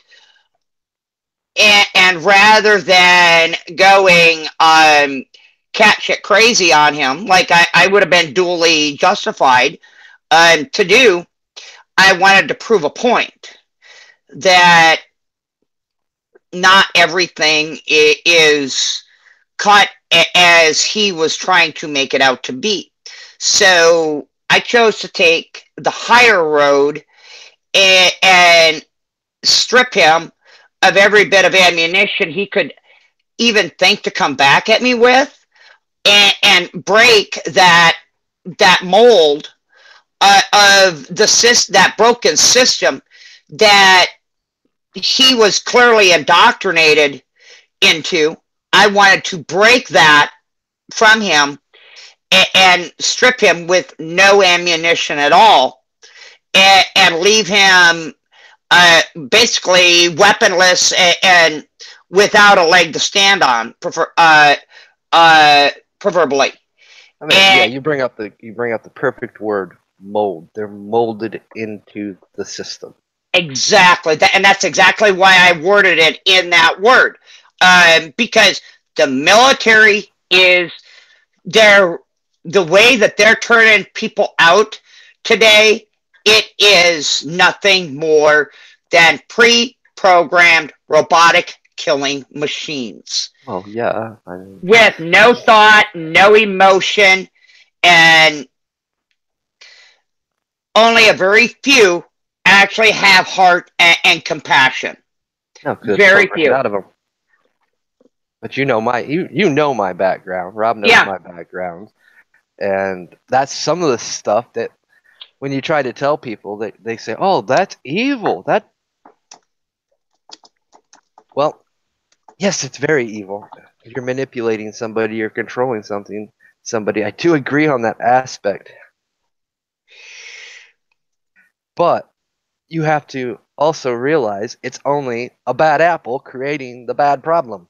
It's not the whole group. Just like as you were stating, it's not the whole military. It's just the ones that have been molded to view things that way, and they selectively pick them. Yep. They know which ones to pick. Just like out of the community, you know who's the good leaders, who's the good gatherers, who's the good communicators, who's good at research, who's good at running a system. You know all the skill sets that each and everybody has in your community. Like I said, systems aren't bad. It's just when you get the bad apples that manipulate them, use them to control people, to fill their pockets. Those are the ones that have to be, as she put it kindly, knock down several pigs. And that was pretty much what I did, was I removed all of the ammo that he could possibly have, and I did it respectfully, and I did it with tact and professionalism that he probably had not ever experienced, and quite possibly, maybe, I might have been the only one to ever show him uh, these very things, and I know that he's probably uh, still pondering that. And the next time he sees somebody in a chair, whether they have they're in uniform or not, they will undoubtedly he will I'm sure be thinking about this encounter that he had with me, and feel like a lone person in a dinghy lost at sea, and that's very sad, but it is what it is, you know. And that's the sad part of a broken system. Now, would somebody talk like that to another military man? If somebody, say, from my father's era, from the Vietnam era, two soldiers of maybe one, this guy's probably 15 years younger than me, maybe, and I'm in my mid 40s. If somebody would talk like that to my father, I'm pretty sure they probably would be missing some teeth, probably all of them. But I know restraint. Or caught friendly fire. And rather than creating a problem, why not diffuse and disarm with respect and honor, for not so much for me, but for every person that has ever taken that oath, which is exactly what I did. And it is the same oath that every person that takes a public position takes. The exact same oath. Yeah, and it's, that's the part that people don't get. We're not, our government is not being, we're not electing the people, the everyday people that should be the ones being put in office. We keep picking from the rich, the celebrities. It's the same people, same families over and over.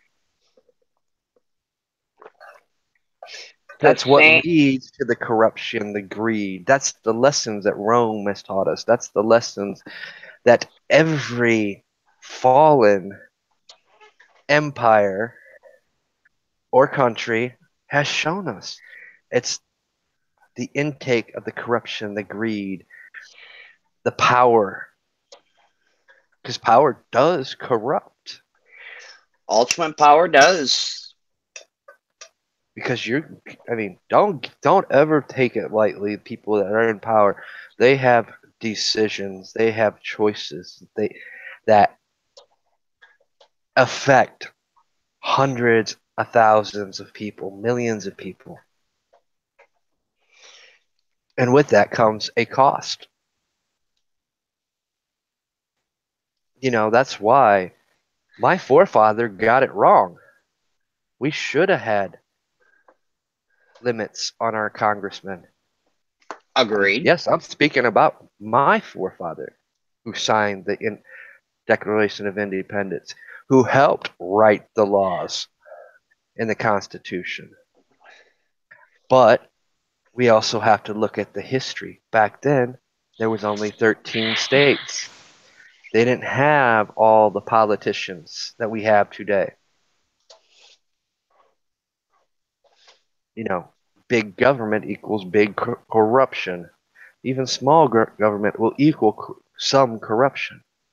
There's so many things in these systems that we could fix.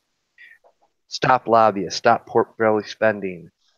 If anybody takes any money from anybody, they should be punished and removed from office. They are fucking Benedict Arnold. Many of Amen. these politicians are. But you know Damn it. what? I Benedict wasn't. Arnold got better treatment than what any of these should get because they seen that. Oh, we're going to just kick you out of the country. You're never allowed to come back. You can go live over in Britain. Instead of doing what we should have done to set the precedent and hung him at the gallows in front of the White House for treason, which is what the crime actually calls for. To be hung at the gallows or executed by the firing squad. The other mistake that was made, Benedict Arnold, we still know the name. We still know what he did. What was his punishment? Get out of our country and don't ever come back. Another screw up we made. Instead of setting the precedent that we're going to uphold these standards, these principles. When you commit treason against our country, our government, the people, the consequences is irrevocable because you've broken the trust. You've broken that oath. But no consequence. Slap on the wrist. So every politician thereafter says, oh, what's the worst that's going to happen? I go up in front of the ethics board and can't be a senator no more? Whoop-dee.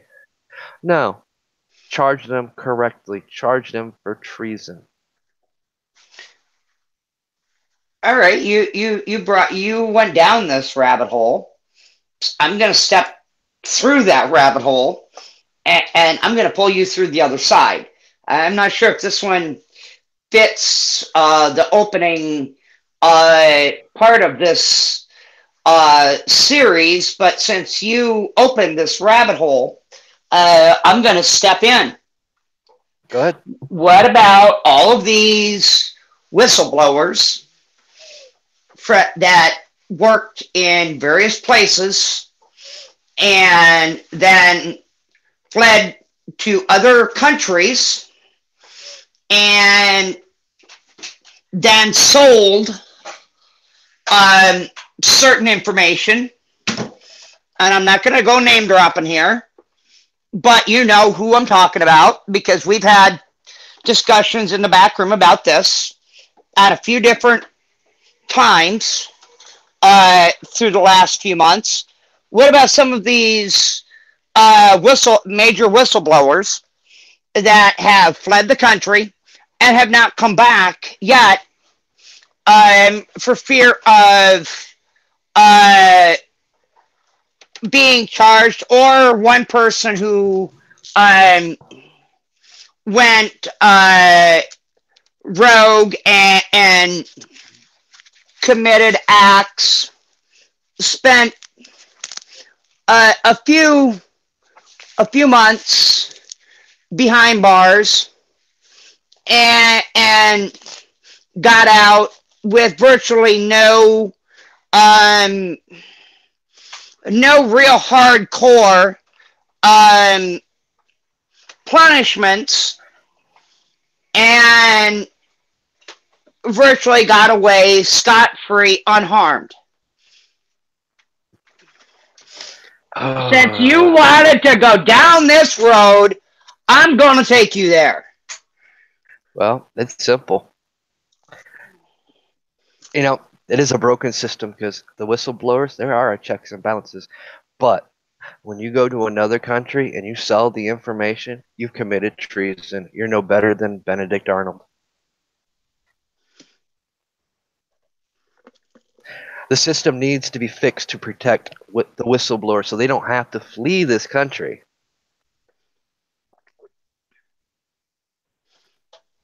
So, because these very whistleblowers have, even the names we don't want to drop, like Snowden, I knew you were going to do that. the dick, and he's a dick, committed treason when he sold information. As far as WikiLeaks goes, he's not an American, so But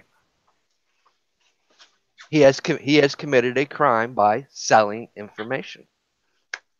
Whether you say he didn't sell it, he's given it away. But who's he given it away to? good question. Whistleblowers go to him, but they shouldn't have to go to some guy in another country that doesn't belong and that has nothing to do with our country. That's basically doing the same thing that allowing a corporation that's owners live in Saudi Arabia, but their corporations here in the United States, but that Saudi king or prince can donate billions, millions to any campaign fund to sway our elections. And that, to the Supreme Court, is where you got your ruling wrong. You failed us on that one. And that should be brought back in front of the Supreme Court and reheard and called for what it really is, unconstitutional. And force corporations that are based here in the U.S., that run their corporations here in the U.S., to adhere to our Constitution and Bill of Rights. But instead, by the wording of those justices, you made it so foreign entities can funnel money through the corporation to buy off elections, which is no different than selling information. Yep. As far as my opinion on Snowden, to some, he's a hero. If he would have stayed in the country, sought protection, which we know there's no such thing, they would have ended him. We know that. No mystery. It's happened in the past. That's why all the people that end up whistleblowing either end up dead or they end up fleeing the country and trying to get asylum somewhere else. And the only way, and some of these places they end up can get asylum, is if they give up information. And when you give up that information to another country, you've committed treason.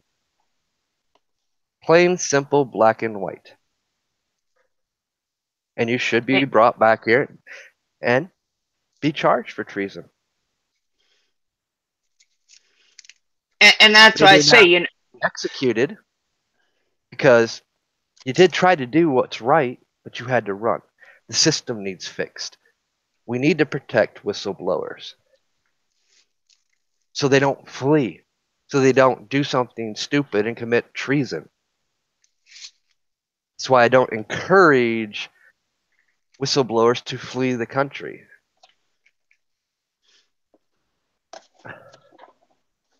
But it goes back to the adage. We all love something.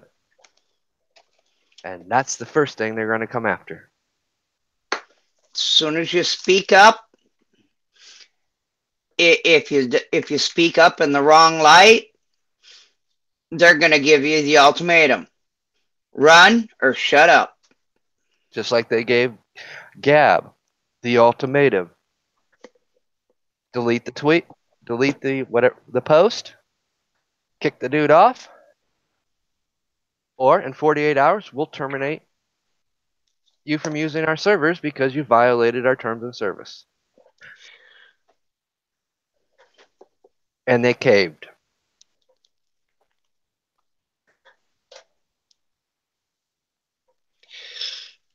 You know, it is hard to make new political parties, Christina, because when we do, all we're doing is compounding the problem.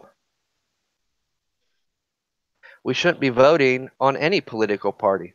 It should be about America, Americans. We should be voting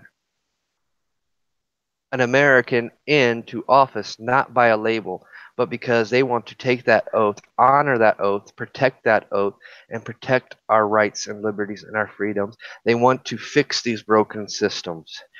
But yet we're taught that we need to create a new political party. We've done that. It's called independent. It's called libertarianism, conservatives. No more labels. Drop the label game. You're not a label. You're an American. You're a human being. Kierkegaard said it best, and I'd said this in previous broadcasts, I think 3 or 4 of them. To label oneself is to negate oneself. Yeah, because you're stripping a part of yourself away. You're becoming something that you are not. You are actually, in all truthfulness, let's take it to a spiritual level. Here, what you are doing, you are closing the communication off with yourself, i.e., subconscious, conscious, soul. You're closing those two things off to the soul. When you start taking on labels, when you start creating identities that aren't you, you are, and some philosophies, you are silencing the voice of God. That inner voice, say some cultures and some belief systems say that inner voice is the voice of God communing with your soul, your spirit. That's why they call our bodies a temple. It houses our soul. So when you start taking on these labels, you are starting to block that communion.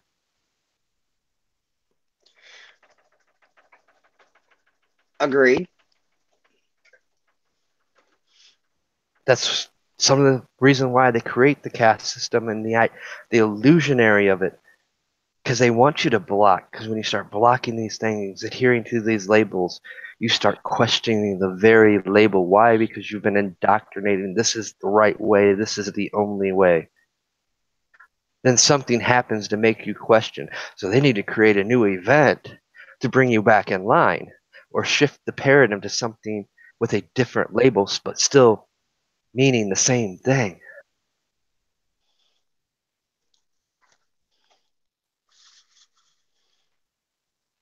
You know, who would have thought talking about the caste system would bring up all these different topics, but all in the same? They can all be pointed out, their roots right here. That's why I chose to start with the caste system. It's not the first video I've done on the caste system.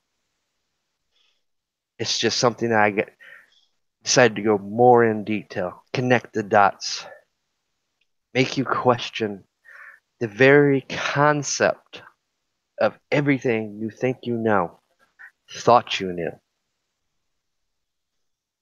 And yes, I already seen. I've lost a follower already. You know what? Doesn't bother me. It's not about that. Actually, I'm glad I did, because you know what? Whoever it was, I triggered them. I made them think. I made them question something. So therefore, I did my job. Yeah, I like that one. I said, just give them a NASCAR jumpsuit so we can see who's paying for their politicians. Amen. Why not? Because nothing's changed. Even in this technology, digital day of age, nothing's changed. Okay, it's not the old companies anymore. They're not investing in the old companies. They're investing in big pharma. Big pharma is now paying their bills.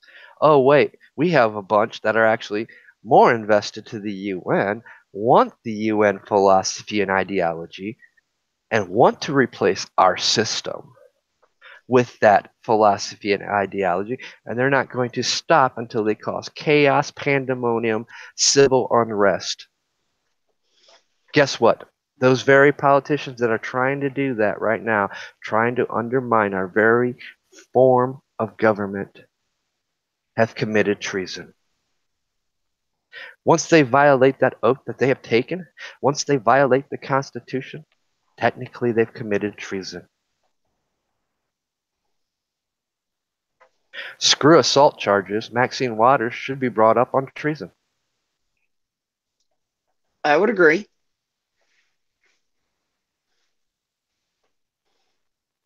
I said it.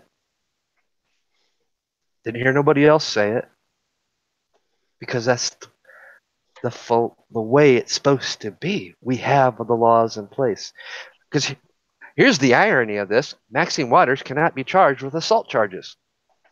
She can't be charged with a crime. Why? She's serving in office. She has immunity. She can only be brought up in ethics charges. Read your laws. Know them. That's why I refer to the crackhead 80s whore as nothing but a publicity whore. She knows it. She has the education. She knows she can't charge Maxine Waters with assault.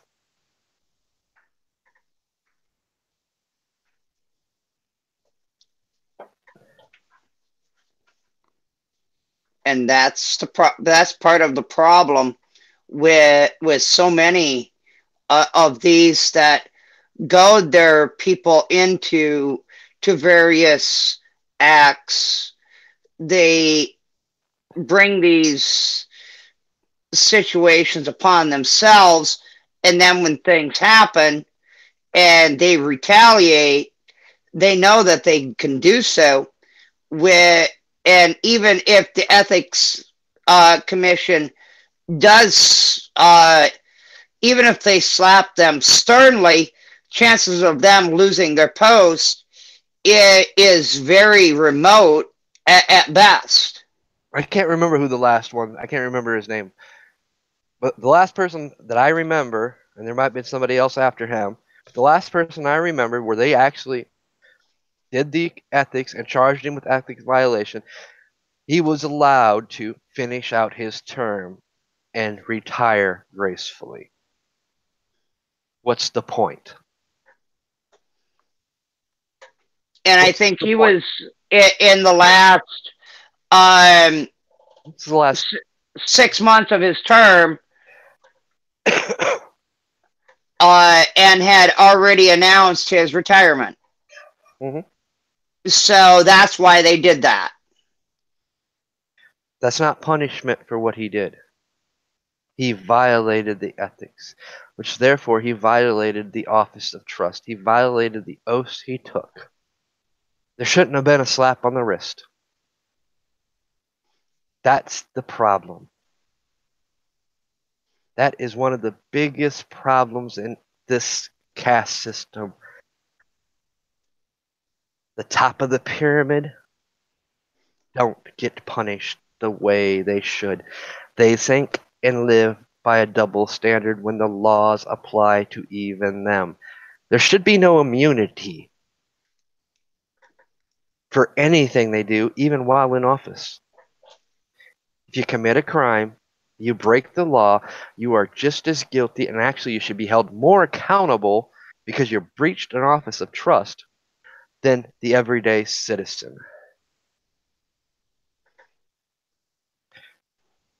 Because we put you there. You violated our trust. But that's how these caste systems run amok. They don't fix the corruption at the top. They don't want to.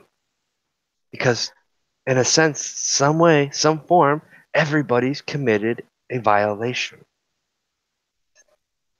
It makes you wonder, what does it take to be a politician these days? What crime do you actually have to commit so they have something on you? Just asking. I hope that's not the case, but That's a rabbit hole. yeah, I'm not going down it. In fact, I'm going to try to think it's time to wrap this one up Yeah. before I really get myself in some hot water.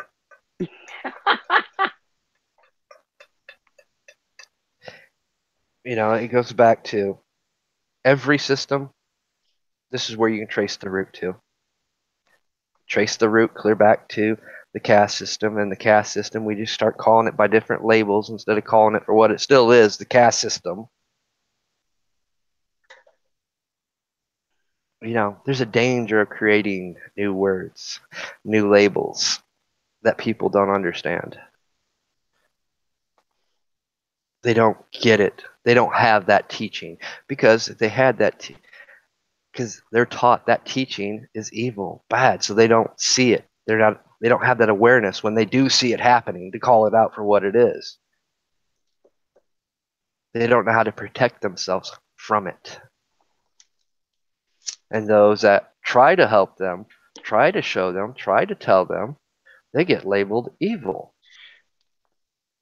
or Satanist.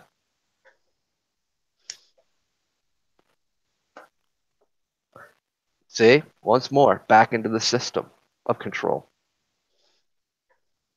where you're all pitted against each other, and you don't even realize it, that it's everybody, no matter what label you use. It's designed that way. I don't actually have anything else to say. You got any closing remarks? I guess maybe for me, the only thing that I would say would be, don't take our word for it. Do your research. Go back, study. Look into everything, all the evidence that has been laid before you tonight, and look into it.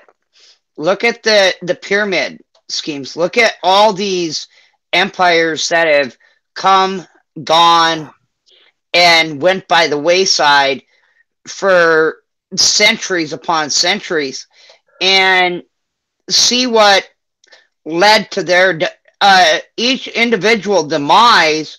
And once you've looked at every single one of them, you're going to see, after about the second or the third one, you're going to see a commonality of all of them. And maybe after about the third or the fourth, maybe the fifth, if you're a little bit slow at learning, maybe then you'll see just exactly what we're talking about, and then understand that we're not just stringing you along on this, that this is real and this is reality, and that until we break out of this caste system, it's nothing is going to ever change.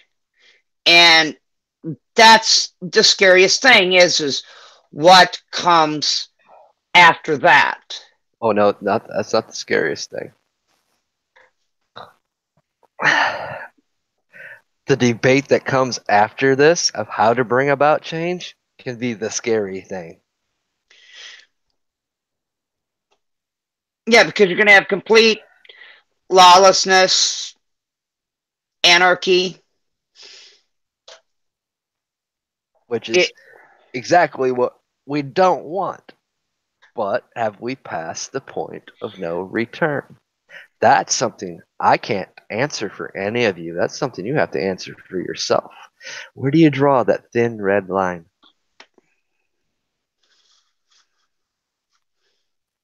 Can't help you on that one. Nor can I. I can only put it out there to make you question things. Look at things differently.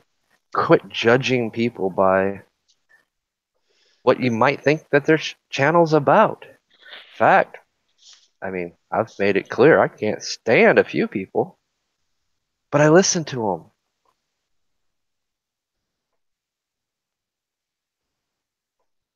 Yeah, I was thinking about the same thing. About time for me to be quiet on the matter too. Yep. Because, go ahead. I think for me, I'm gonna schedule mine for tomorrow night. Probably 6 p.m. Central Time.